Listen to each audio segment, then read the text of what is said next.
नमस्कार, उत्तराखंड समाचार में आपका स्वागत है। मैं रेणु प्रीति पंत। सबसे पहले मुख्य समाचार। मुख्यमंत्री चैंपियनशिप ट्रॉफी की देहरादून टीम बनी राज्य विजेता। मुख्यमंत्री पुष्कर सिंह धामी बोले, नई खेल नीति से ग्रामीण प्रतिभाओं को मिला बड़ा मंच।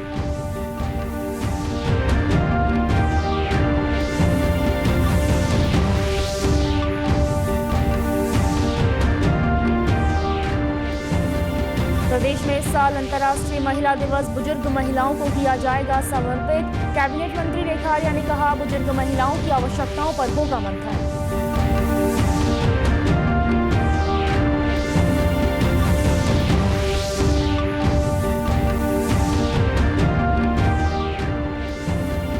फायर सीजन के मद्देनजर राज्य के विभिन्न वन प्रभागों और राष्ट्रीय उद्यानों में आज वनाग्नि नियंत्रण के लिए मॉक ड्रिल का हुआ आयोजन। आपसी समन्वय और मिनिमम रिस्पांस टाइम अपनाने पर दिया जोर।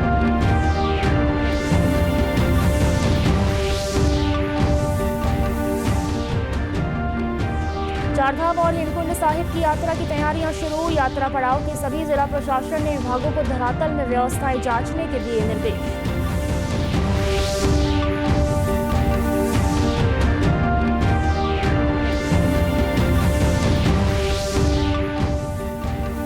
और राजधानी देहरादून और हरिद्वार में न्यायालय परिसर को बम से उड़ाने की धमकी मिलने के बाद सुरक्षा एजेंसियां हुई अलर्ट। जिला कोर्ट में पुलिस ने चलाया व्यापक जांच अभियान।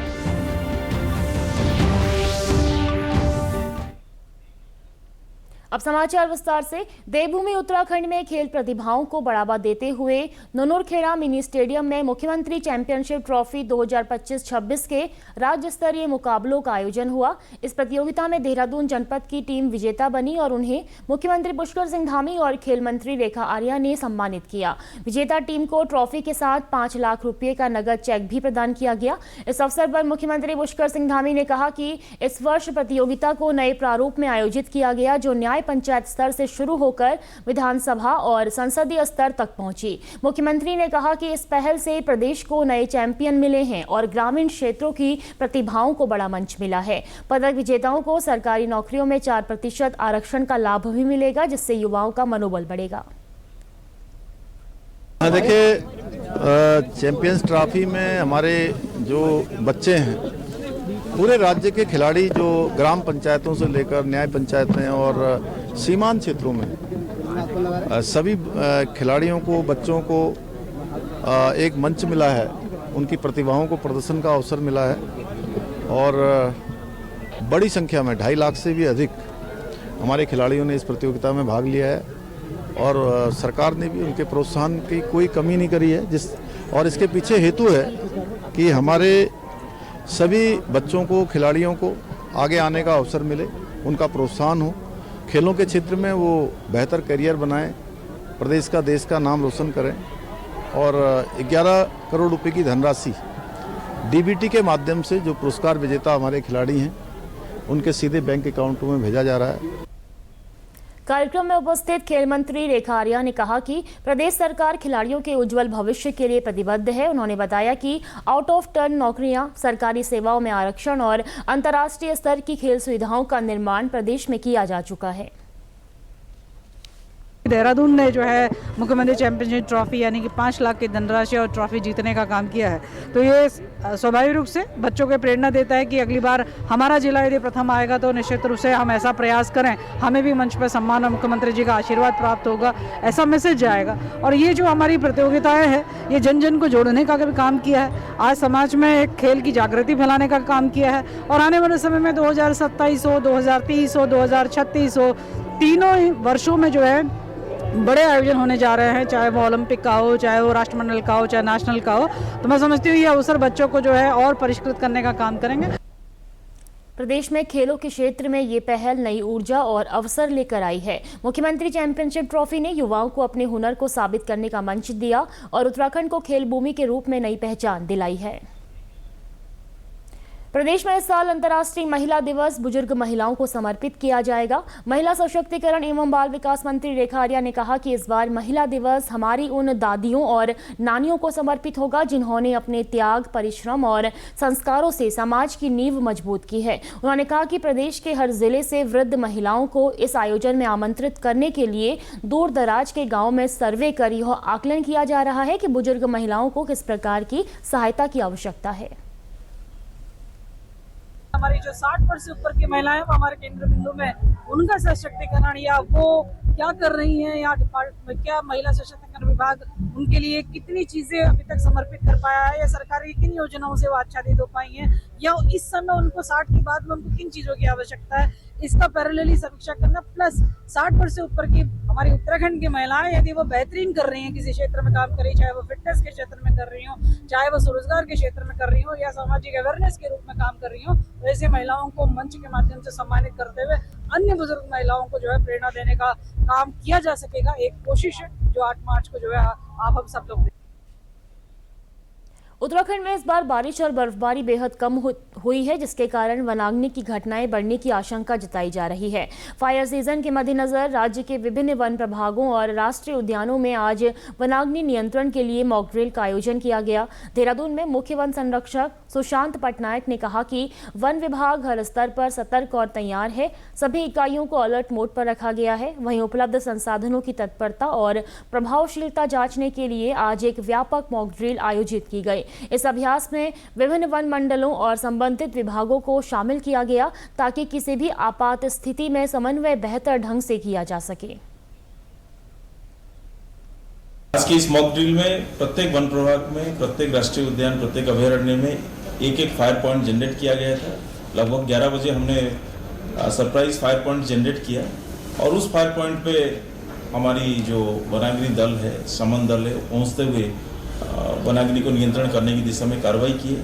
हमारी वनाग्नि नियंत्रण प्रबंधन के लिए ये एक सफल प्रयास रहा है और हमारे माननीय वन मंत्री जी की गाइडेंस में, प्रमुख सचिव महोदय के गाइडेंस में, पीसीएफ हॉफ की गाइडेंस में और वरिष्ठ वनाधिकारियों के गाइडेंस में ये कार्रवाई को सफल अंजाम दिया गया है। फायर सीजन के मद्देनजर नैनीताल और अल्मोड़ा में वन विभाग ने आज संयुक्त मॉक ड्रिल का आयोजन किया। जंगलों में आग की संभावित घटनाओं से निपटने के लिए विभिन्न विभागों की टीमों ने आपदा प्रबंधन और आग नियंत्रण अभ्यास किया। नैनीताल के गौलापार, हनुमानगढ़ी बैरियर के समीप पाइनस और हल्द्वानी वन प्रभाग की टीम ने 40 वन कर्मचारियों, फायर वॉचरों के साथ साथ पुलिस, एसडीआरएफ, एनडीआरएफ, स्वास्थ्य, राजस्व और जनप्रतिनिधियों सहित महिला मंगल दल और वन पंचायत सदस्यों के सहयोग से अभ्यास किया। आग की सूचना पर तुरंत टीमों ने मौके पर पहुंचकर आग पर नियंत्रण पाया। कर्मचारियों और अन्य विभागों ने फायर लाइन बनाना, आग बुझाना और घायलों को सुरक्षित स्थान पर पहुंचाना जैसे अभ्यास किए। एक रैंडम फायर पॉइंट्स जो है अलर्ट्स हमें मिला था हेडक्वार्टर से और उसके बाद उस पूरे जो हमारा जो वायरलेस सिस्टम है उससे मास्टर कंट्रोल रूम को सूचित किया गया और पूरी टीम मोबिलाइज हुई और इसको आग को नियंत्रण पाया गया।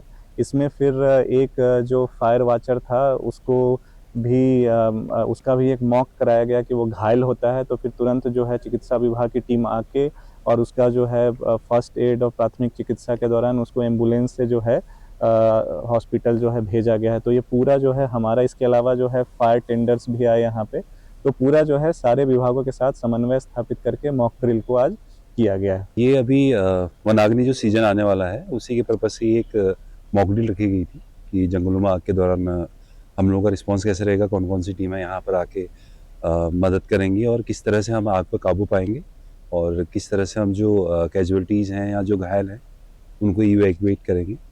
तो उसी के सिलसिले में ये वन विभाग द्वारा आयोजित की गई है। वहीं अल्मोड़ा में सिविल स्वयं वन प्रभाग के सिमतोला इको पार्क में वनाग्नि नियंत्रण हेतु मॉक ड्रिल का आयोजन किया गया। आग लगने की काल्पनिक सूचना मिलने पर आपदा प्रबंधन तंत्र सक्रिय हुआ। वन विभाग ने फायर लाइन बनाई और आग बुझाने का प्रदर्शन किया। पुलिस ने घेराबंदी और यातायात नियंत्रण किया, तो वहीं एनडीआरएफ एवं एसडीआरएफ ने राहत एवं बचाव कार्यों में सहयोग दिया, जबकि चिकित्सा विभाग ने प्राथमिक उपचार और एम्बुलेंस सेवा सुनिश्चित की। हमारा स्टार्ट हो गया है 15 फरवरी से और इस बार जो मौसम है उसमें, क्योंकि अभी तक उतनी बारिश नहीं हुई है जितनी संभावित थी।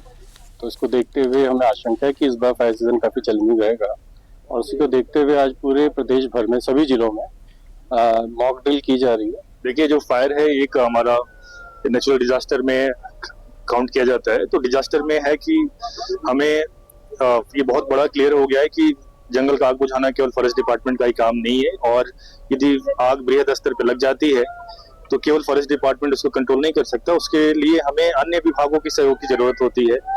और सहयोग के टाइम चूंकि समय की बहुत अभाव होती है, तो कोऑर्डिनेशन बहुत अच्छा होना चाहिए। उस कोऑर्डिनेशन को अच्छा करने के लिए ही हम आज मॉक ड्रिल कर रहे हैं, जिसमें हमारे अन्य जो सहयोगी विभाग हैं, चाहे एनडीआरएफ हो, एसडीआरएफ हो, फायर डिपार्टमेंट हो, पुलिस हो, हेल्थ केयर फैसिलिटीज हो, सबको एक साथ कैसे काम करें, उसी का हम आज एक्सरसाइज कर रहे हैं। इन मॉक ड्रिल के माध्यम से विभागों की तत्परता, समन्वय और त्वरित कार्रवाई की क्षमता का आकलन किया गया। अधिकारियों ने आमजन से जंगलों में आग न लगाने और किसी भी आपात स्थिति की सूचना तुरंत संबंधित विभागों को देने की अपील की है। खबर चंपावत से, जहां चंपावत के देवीधुरा रेंज में 0.70 हेक्टेयर वन क्षेत्र में आग को नियंत्रित कर टीमों ने अपनी तैयारियों का परीक्षण किया। मॉक ड्रिल में वन विभाग के अलावा आपदा प्रबंधन, राजस्व, पुलिस, संचार, एसडीआरएफ, एनडीआरएफ और स्वास्थ्य विभाग की टीमों ने भी भाग लिया। चंपावत वन प्रभाग के देवीधुरा रेंज के अंतर्गत नलिया क्षेत्र में आग का अलर्ट जारी किया गया और सभी टीमों ने मिलकर तुरंत आग पर नियंत्रण पाया। आज के मॉक ड्रिल में राज्य सरकार द्वारा वनाग्नि से रोकथाम के तहत वनाग्नि मॉक ड्रिल आयोजन किया गया। राज्य आपदा कंट्रोल रूम द्वारा अलर्ट प्राप्त होने पर देवीधुरा रेंज के नलिया वन क्षेत्र में लगभग 0.70 हेक्टेयर वनाग्नि से प्रभावित हुआ। जिस वनाग्नि को रोकथाम के लिए वन विभाग, राजस्व विभाग, शिक्षा विभाग, स्वास्थ्य विभाग, एसडीआरएफ, अग्निशमन आदि विभाग, वन पंचायत के तहत समन्वय के साथ त्वरित कार्रवाई करते हुए उसका निदान किया गया। वहीं आगामी फॉरेस्ट फायर सीजन को देखते हुए पिथौरागढ़ में भी वन विभाग ने संयुक्त मॉक ड्रिल का आयोजन किया। इसमें पुलिस, एसडीआरएफ, एनडीआरएफ, स्वास्थ्य, राजस्व और पर्यावरण वाहिनी की टीमें शामिल रही। मॉक ड्रिल के दौरान बजेटी क्षेत्र में आग लगने की काल्पनिक सूचना पर सभी विभागों को अलर्ट किया गया। टीमों ने आग बुझाने, फायर लाइन बनाने, लोगों को सुरक्षित स्थान पर पहुंचाने और प्राथमिक उपचार देने का अभ्यास किया। प्रभागीय वनाधिकारी आशुतोष सिंह ने समन्वय और त्वरित कार्रवाई पर विशेष जोर दिया। अधिकारियों ने आमजन से जंगलों में आग न लगाने और किसी भी घटना की तुरंत सूचना देने की अपील की। इस मॉक ड्रिल का उद्देश्य वास्तविक आपात स्थिति में तत्पर और प्रभावी प्रतिक्रिया सुनिश्चित करना है। अगली खबर की बात करेंगे। चारधाम और हेमकुंड साहिब की यात्रा को सुरक्षित और सुगम बनाने के लिए चमोली जिला प्रशासन ने अपनी तैयारियों को तेज कर दिया है। स्थलीय निरीक्षण के साथ चारधाम यात्रा से जुड़े सभी विभागों की लगातार बैठकें की जा रही हैं। चमोली जिले में स्थित बद्रीनाथ धाम के कपाट 23 अप्रैल और हेमकुंड साहिब के कपाट मई में खुलेंगे। जिलाधिकारी गौरव कुमार ने बताया कि चारधाम यात्रा की तैयारियों को अंतिम रूप दिया जा रहा है। यात्रा मार्ग पर सभी सुविधाएं जुटाई जा रही हैं। इस वर्ष हमारे यहाँ पर 23 अप्रैल को बद्रीनाथ धाम के कपाट खुलने हैं और इसके क्रम में आयुक्त महोदय के द्वारा अभी विगत माह में इसकी समीक्षा बैठक की गई है। तत्क्रम में यहाँ भी हमारे द्वारा सभी विभागों के साथ बैठक की गई है। सभी तैयारियों के लिए आवश्यक निर्देश दिए गए हैं और अगले सप्ताह मेरे द्वारा इसमें स्थलीय निरीक्षण भी किया जाएगा ताकि यात्रा से पूर्व जो भी आवश्यक कार्य हैं उनको समय से पूर्ण किया जा सके। वहीं पुलिस अधीक्षक सुरजीत सिंह पवार ने बताया कि इस वर्ष यात्रा में अधिक संख्या में तीर्थ यात्रियों की आने की उम्मीद है। इसे देखते हुए सुरक्षा के व्यापक इंतजाम किए जा रहे हैं। सुरक्षा के साथ संबंधित विभागों से समन्वय स्थापित कर कार्य योजना को अंतिम रूप दिया जा रहा है। चारधाम यात्रा इस बार अधिक भीड़ की हम लोग उम्मीद भी कर रहे हैं और बद्रीनाथ में कई पुनर्निर्माण कार्य भी चल रहे हैं। तो उसके दृष्टिगत हम लोग का पूरा प्रयास है कि जो हमारे जनपद का क्षेत्र है कमेड़ा से लेके और श्री बद्रीनाथ जी तक, उसका संयुक्त रूप से एक बार हम लोग सर्वे कर लें। डीएम साहब से इस संबंध में मेरी वार्ता भी हुई है। जो भी लाइन डिपार्टमेंट जो इसमें जगह जगह पर सड़क बनाने वाली जो एजेंसी हैं उनके साथ में हमारा फरवरी माह में ज्वाइंट सर्वे प्रस्तावित है और जो भी वहाँ पर जो है नए निर्माण या जो रिपेयरिंग या कहीं मलबा हटाने की स्थिति होगी उसके संबंध में कंसर्निंग डिपार्टमेंट को निर्देशित भी किया जाएगा जिलाधिकारी महोदय के माध्यम से। रुद्रप्रयाग की नवनियुक्त पुलिस अधीक्षक निहारिका तोमर ने कार्यभार ग्रहण कर लिया है। कार्यभार संभालने के बाद उन्होंने मीडिया से बातचीत की। उन्होंने कहा कि केदारनाथ यात्रा के लिए दुनिया भर से आने वाले श्रद्धालुओं को बाबा केदारनाथ के सकुशल दर्शन करवाना उनकी प्राथमिकता रहेगी। उन्होंने कहा कि सभी थाना चौकियों के साथ ही व्यापारियों, वाहन चालकों, होटल स्वामियों के साथ बैठकें की जा रही हैं, जिससे यात्रा संचालन को लेकर बेहतर काम किया जा सके। प्राथमिकता ये है कि हमारे 2 महीने के भीतर हमारे केदार धाम के कपाट खुलने वाले हैं और 4 धाम यात्रा प्रारंभ होने वाली है। तो हमारी प्राथमिकता रहेगी कि हम एक सुगम और एक अच्छी यात्रा सभी श्रद्धालुओं को दे पाएं। यहाँ पर जितनी भी व्यवस्थाएं हैं समय से सब बन जाएं और जो भी यहाँ पर श्रद्धालु और टूरिस्ट आए सब लोग अच्छी मेमोरीज और अच्छी यादें यहाँ से लेकर जाएं। हमारी देवभूमि सभी का स्वागत करती है और हम सभी को अनुरोध करेंगे कि यहाँ पर आएँ और यहाँ पर बाबा केदार के दर्शन करें। पुलिस अधीक्षक ने संवेदनशील पुलिसिंग और जनसंवाद को बढ़ावा देने के प्रयास करने की बात भी कही। राजधानी देहरादून और हरिद्वार में न्यायालय परिसर में बम धमकी मिलने के बाद सुरक्षा एजेंसियां अलर्ट मोड में हैं। जिला कोर्ट और जिला एवं सत्र न्यायालय में पुलिस ने तुरंत सतर्कता बढ़ा दी है और व्यापक जांच अभियान शुरू किया है। देहरादून के जिला कोर्ट में मेल के माध्यम से बम से कोर्ट उड़ा देने की धमकी मिलने के बाद परिसर को खाली करा दिया गया।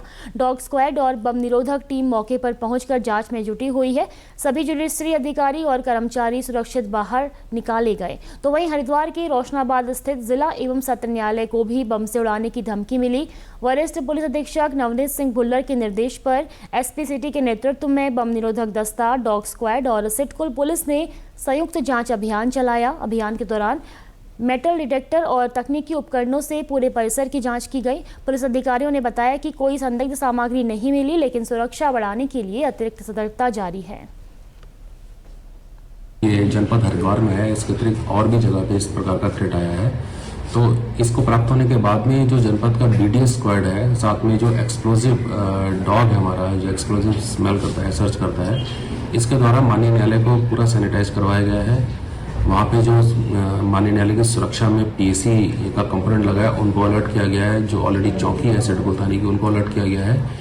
इसके अतिरिक्त जो मेल प्राप्त हुआ है उसको हमारी साइबर यूनिट जो है जनपद की उसमें जांच कर रही है और कि कहाँ से मेल भेजा गया, किसने भेजा है, और इसमें जो भी प्रोग्रेस होगी फिर आपसे हम शेयर करेंगे। पुलिस ने स्पष्ट किया कि संवेदनशील स्थलों पर ऐसे अभियान लगातार जारी रहेंगे ताकि किसी भी संभावित खतरे को समय रहते निष्क्रिय किया जा सके और न्यायालय परिसर में आने वाले लोगों को सुरक्षित माहौल मिल सके। यहाँ रुकेंगे एक छोटे से ब्रेक के लिए, जल्द लौटते हैं आपके बीच।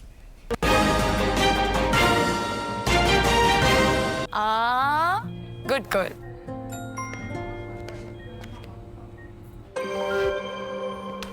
आ गई सैलरी? अब नहीं झुमके ना, पहले बचत, पहले झुमके। सुनो, हर महीने थोड़ा बचाओ और थोड़ा निवेश करो और कुछ इमरजेंसी के लिए भी बचाओ ताकि रहो टेंशन फ्री। लेकिन झुमकों का क्या? जाते हो कि लगाओ इंजेक्शन। आरबीआई कहता है वित्तीय समझदारी समृद्ध नारी।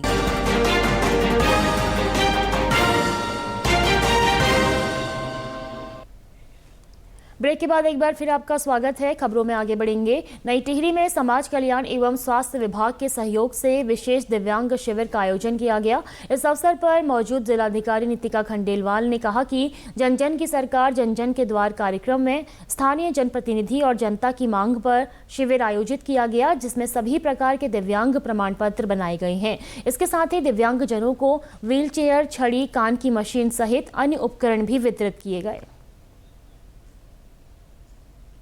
मुझे बताते हुए खुशी हो रही है कि सभी लोगों को हमने एक रूट चार्ट बनाते हुए सभी को गाड़ियां उपलब्ध कराई और लगभग 300 से ज़्यादा रजिस्ट्रेशन आज हमारे यहाँ हो गए हैं। और पूरी टीम डॉक्टर्स की जो है नरेंद्र नगर से, कुछ देहरादून से हमारे विशेषज्ञ और हमारे टिहरी के जो हमारे डीएच के विशेषज्ञ हैं वो लोग सब यहाँ मौजूद हैं। सीएमओ साहब ने पूरे पैनल ऑफ डॉक्टर्स यहाँ पे अरेंज कर दिया है। हमारे मनोचिकित्सक भी यहाँ पे हैं। रफेल की टीम जो स्पेशली मेंटली रिटार्डेड बच्चे जो हैं उनके लिए भी काम करती है, उनकी भी टीम यहाँ पे आई है। तो मुझे लगता है कि आज हम लोग लगभग जो 300 हमारे रजिस्ट्रेशन रजिस्ट्रेशन हुए हैं, सभी हमारे जो दिव्यांग हैं जिनको जो एलिजिबल हैं, जिनको प्रमाण पत्र मिलना है वो मिल जाएगा।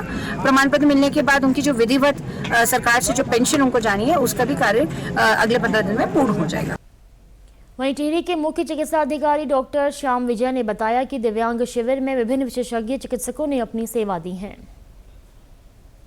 इस विकलांग शिविर में हमारे पास जितनी विशेषज्ञता की टीमें होती हैं वो सारी टीमें पर्याप्त मात्रा में हैं। जैसे हमारे पास आज अस्थि रोग विशेषज्ञ, नेत्र रोग विशेषज्ञ, नाक कान गला विशेषज्ञ, मानसिक रोग विशेषज्ञ, इन समस्त चिकित्सकों को हमने यहाँ लगाया हुआ है। आँख कान के विशेषज्ञ भी हैं, आँख के भी हैं।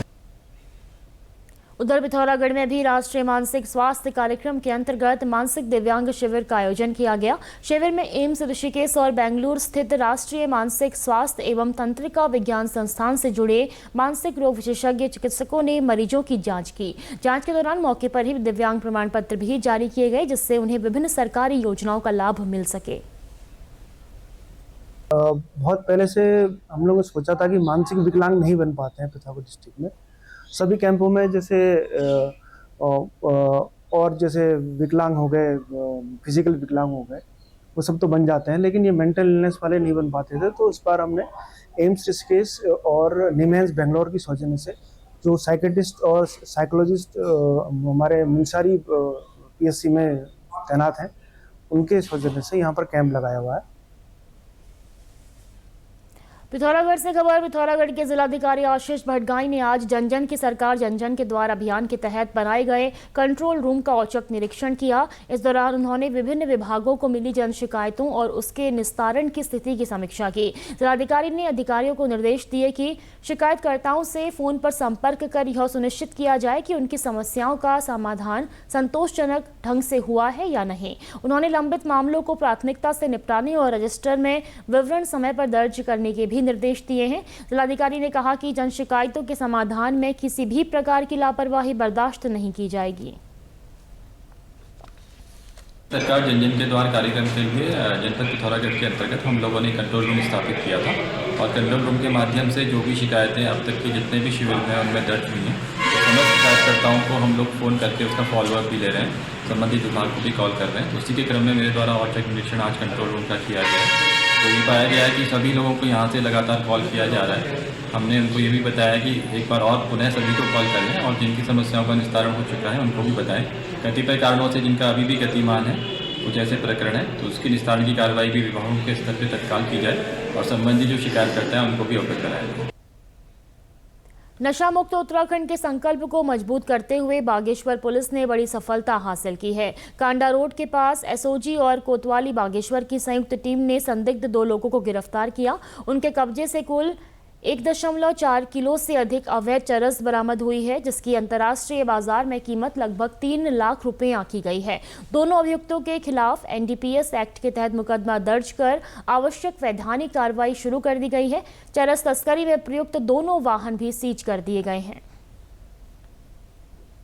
कल बागेश्वर पुलिस ने कार्रवाई करते हुए 2 अभियुक्त को गिरफ्तार किया है, जिसमें 1400 ग्राम चरस पकड़ी गई है। इस संबंध में कोतवाली बागेश्वर में एक मुकदमा भी पंजीकृत किया गया है और आगे की वैधानिक जो आवश्यक कार्रवाई है वो की जा रही है। डिजिटल इंडिया और आयुष्मान भारत डिजिटल मिशन के तहत देहरादून के राजकीय दून मेडिकल कॉलेज अस्पताल में लागू की गई आभा ID प्रणाली मरीजों के लिए बड़ी राहत बनकर उभरी है। अब मरीज घर बैठे ऑनलाइन पंजीकरण कर OPD में सीधे उपचार प्राप्त कर रहे हैं। अस्पताल प्रशासन के अनुसार विगत 1 माह में कुल पंजीकरण का लगभग 60 से 70% आभा ID के माध्यम से किया जा रहा है। खासकर दूर दराज क्षेत्रों से आने वाले मरीजों, महिलाओं और वरिष्ठ नागरिकों के लिए यह व्यवस्था बेहद सुविधाजनक साबित हो रही है। डिजिटल सिस्टम के माध्यम से मरीजों का पूरा मेडिकल रिकॉर्ड सुरक्षित रखा जा रहा है। जांच रिपोर्ट और दवाइयों का विवरण भी ऐप पर उपलब्ध हो रहा है, जिससे हर बार व्यक्तिगत जानकारी दोबारा दर्ज कराने की आवश्यकता नहीं पड़ती।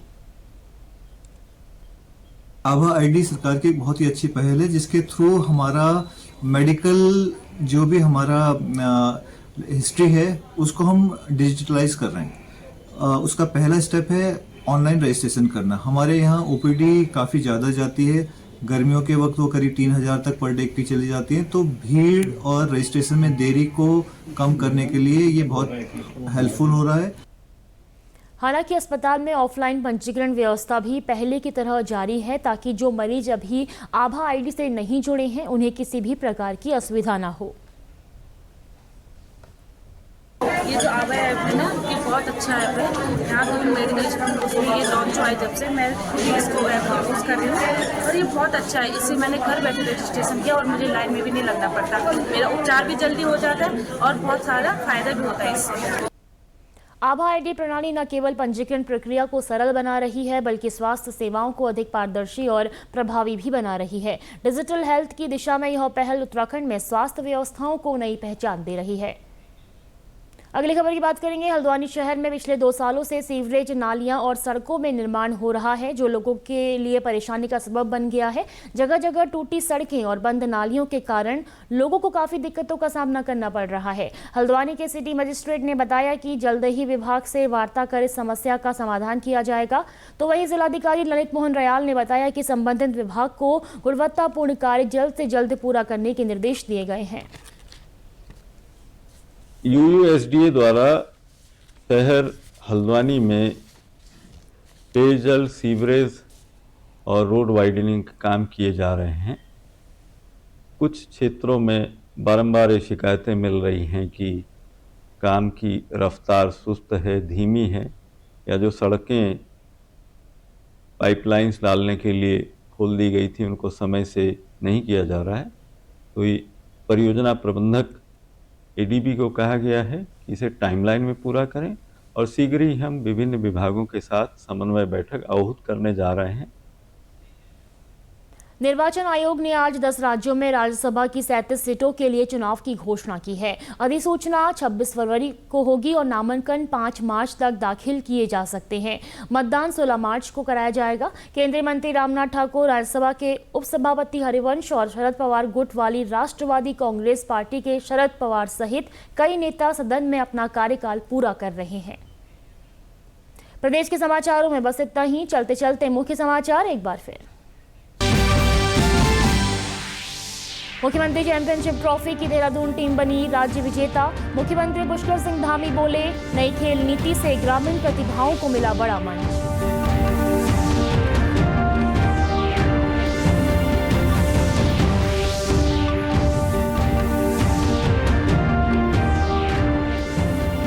प्रदेश में इस साल अंतर्राष्ट्रीय महिला दिवस बुजुर्ग महिलाओं को किया जाएगा समर्पित। कैबिनेट मंत्री रेखा आर्या ने कहा, बुजुर्ग महिलाओं की आवश्यकताओं पर होगा मंथन।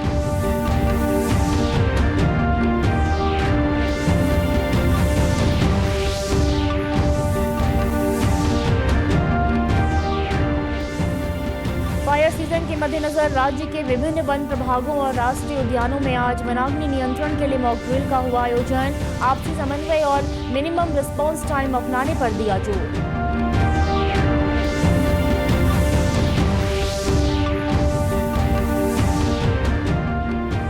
चारधाम और हेमकुंड साहिब की यात्रा की तैयारियां शुरू। यात्रा पड़ाव के सभी जिला प्रशासन ने विभागों को धरातल में व्यवस्थाएं जांचने के दिए निर्देश।